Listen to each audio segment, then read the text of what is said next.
Hi everyone, I'm Kathy Schmidt, and today I'm going to be sharing with you 5 ways to handle your move up. When I say move up, I'm talking about the situation we see all the time where a young couple buys their first home. Maybe it's a condo or a smaller house.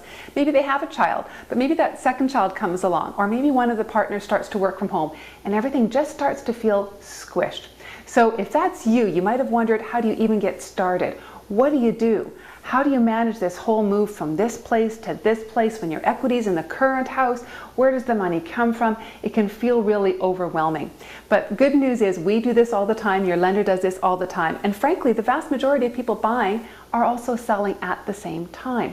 You know, we talk a lot about first-time buyers in real estate, but I don't think we talk nearly enough about first-time sellers. You know, when you're first buying that property, maybe you're living at home or you're renting an apartment, it's pretty simple just to move from that rental accommodation or from home into your first house. The possession date is pretty easy to work out. When you're owning already and you want to move everything in that house, maybe including kids, into that next property, suddenly it becomes more complicated.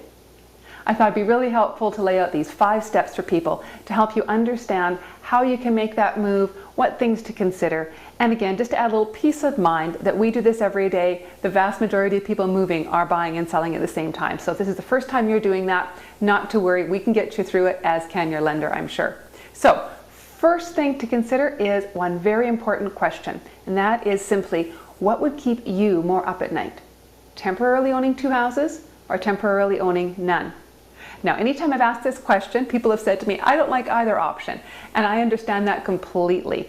Truth is, for most of the time, we can make that transition pretty smooth. But it's really important to understand, if push comes to shove, which is better for you. People who have kids will usually say to me, look, we can't be homeless, we've got to have a place to live.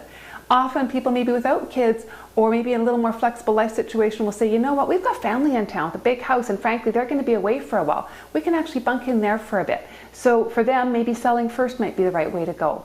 You really have to just consider where your stress level is most easily managed. Again, think about potentially having 2 houses because you bought first and you know where you're going.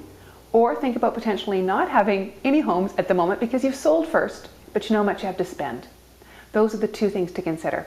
And by the way, all of this is also included in a downloadable report. Just click on the link below and there's a PDF document that'll be emailed to you. So if you want to get some more details or review this, please do download that. I think you'll find it really helpful.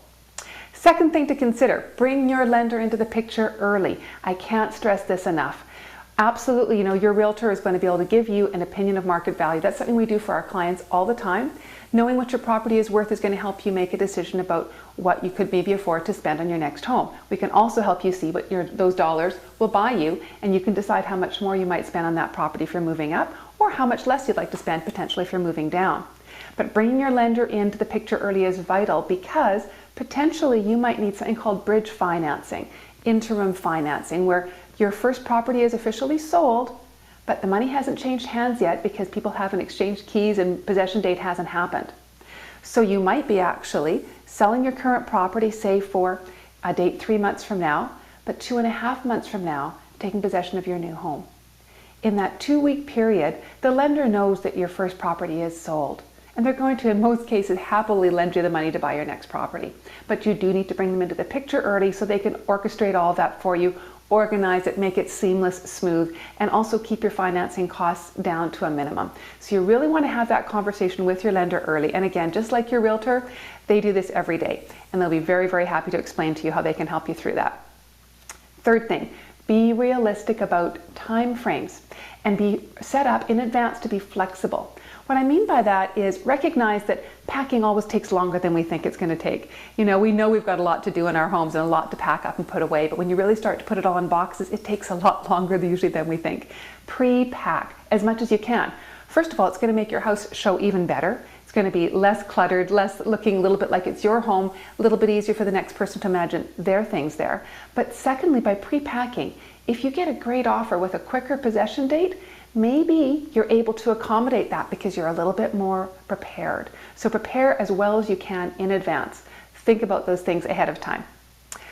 Fourthly, always have a plan B. Again, we talked earlier about the idea that you might need to make an interim move possibly. Maybe you get a great offer with a quick possession and the property you want to purchase you can't get into for maybe a couple extra weeks. What's your plan B? Lots of different things you could do. You could bunk in with family. You could find a short-term rental. Again, lots of possibilities, and that's where your realtor can step in and help as well. We've actually even had people rent back their own homes because of certain terms in the contract and timing that the purchaser wanted. It can be very, very creative in terms of some of the options we can come up with. But having a plan B is really, really important. Knowing what you would do if. Gives you flexibility. So when that offer comes in and you have to decide quite quickly, you can think, you know, we did have a plan B. And here's our plan B. We actually had looked into a short-term rental in the neighborhood.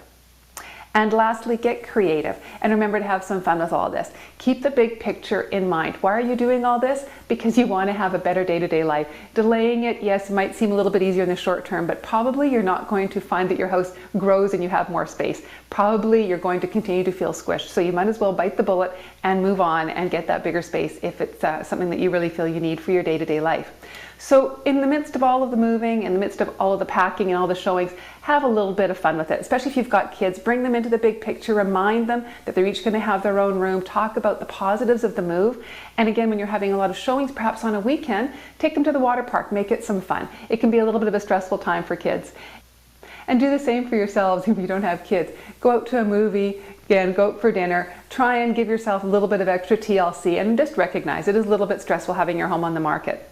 And lastly, you know, there's nothing wrong with having a plan B of maybe a 3-week vacation in between properties. If that's what you have to do, if you have to go to Mexico for 3 weeks to accommodate, gosh, well, maybe you need to do that. Anyway, just some things to keep in mind. Bottom line is, we do this daily. We can walk you through it. Your lender can walk you through it. The most important thing to think about is, first of all, what would keep you more up at night? Owning 2 homes or temporarily owning none? Remember to bring your lender in to the picture early, absolutely. Be realistic about time frames. Do a lot of the packing as much as you can in advance, absolutely. Always, always, always have a plan B. And remember to try and have some fun and get creative with the process. Don't forget, you can please just click on the download below and you can get a PDF of this information so that you can discuss it with your family and think about whether moving up is right for you right now and start the conversation. Any other questions you have, please email us at learn@wesellEdmonton.com. Any ideas for future blogs or reports, love to hear from you. My team of realtors is standing by. We'd love nothing more than just start the conversation and help you decide what the next move is for you and how we could possibly help. If you decide to stay put and that's best for you, that's absolutely awesome. But we'd be delighted to have that conversation and help you out any way we can. In the meantime, have a great day, enjoy the rest of your week, and we'll talk to you next time.